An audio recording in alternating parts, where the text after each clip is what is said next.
Welcome to the deep dive. Okay, so we got a ton of requests to look into a supplement that's, well, it's everywhere right now. OxyEnergy Lipo Shred. Right, and you want to know if this metabolic magic powder actually delivers on some, frankly, huge promises. Exactly. Our Yeah. mission today, let's cut through the noise.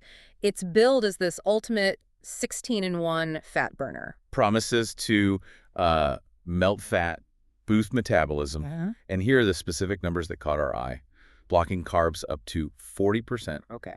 and blocking fat up to, get this, 80%? 80. 80, wow. Okay, yeah, when you see numbers that high, you really have to dig into what's actually inside the tub, don't you? Absolutely. That's where the story often lies. So let's unpack it. What are the main ingredients, the sort of core components driving these big 16-in-1 claims? Well, if you strip away all the marketing gloss, you're mainly looking at things like konjac, inulin, and flaxseed, which, when you get right down to it, are basically different kinds of fiber. Industrial fillers, really quite cheap. Fiber. Okay, so how does that connect to, say, fat blocking?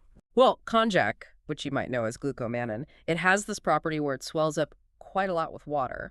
Right, so it makes you feel full, appetite control. Exactly. It fills up space in your stomach. So maybe a tiny bit of help with feeling less hungry, sure. But is that revolutionary fat blocking or carb blocking? Doesn't sound like it. Our sources are pretty clear on this. There's no solid scientific evidence that these fibers actually do the fat blocking or the 40% carb blocking or, significant fat burning they promise. Okay, wait. You listed 3 core things, but they claim 16 ingredients. What are the other 13 doing? Just hanging out. That's a great question. Generally, they seem to be trace amounts of vitamins, maybe some minerals, common spice extracts, things that let them legally list more ingredients. Ah, so it's label stuffing. Classic label stuffing, yeah. It's a way to hit that impressive 16-in-1 number using mostly inexpensive fillers for the bulk. Inflates the count way beyond the active, the main ingredients. Okay, so if the science for the main claims isn't really there, they must be leaning heavily on the marketing, right? The selling has to be amazing. Oh, absolutely. The marketing tactics our sources flag show a really clear pattern. Like what? You see these dramatic, often professionally shot before and after photos. You see testimonials all over social media, which often look quite well scripted.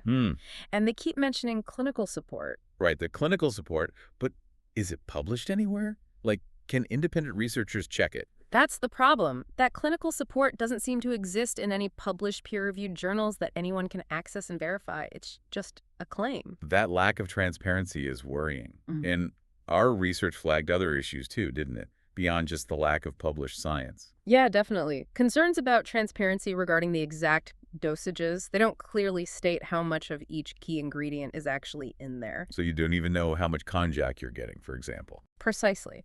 And add to that, reports mentioned in the sources about difficulties with customer service, problems getting refunds. Which doesn't exactly scream confidence in the product, does it?